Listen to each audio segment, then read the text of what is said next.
Bad luck always seems to strike at the worst possible moment. A man about to interview for his dream job gets stuck in traffic. A law student taking her final exam wakes up with a blinding headache.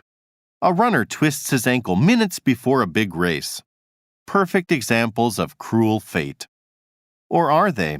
Psychologists who study unfortunate incidents like these now believe that in many instances, they may be carefully arranged schemes of the subconscious mind.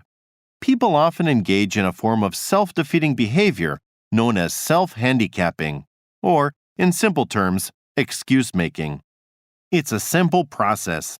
By taking on a heavy handicap, a person makes it more likely that he or she will fail at an endeavor.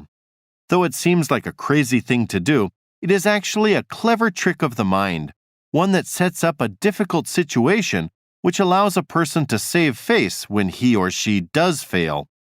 A classic self-handicapper was the French chess champion Deschapelles, who lived during the 18th century. Deschapelles was a distinguished player who quickly became champion of his region.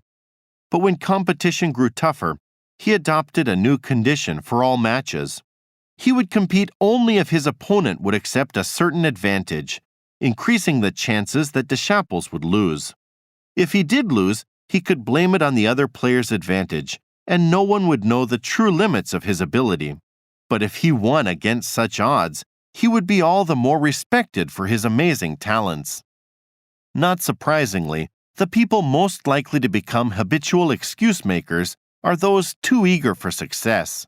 Such people are so afraid of being labeled a failure at anything that they constantly develop one handicap or another in order to explain away failure. True, self-handicapping can be an effective way of coping with anxiety for success now and then. But, as researchers say, it makes you lose in the end. Over the long run, excuse makers fail to live up to their true potential and lose the status they care so much about. And despite their protests to the contrary, they have only themselves to blame.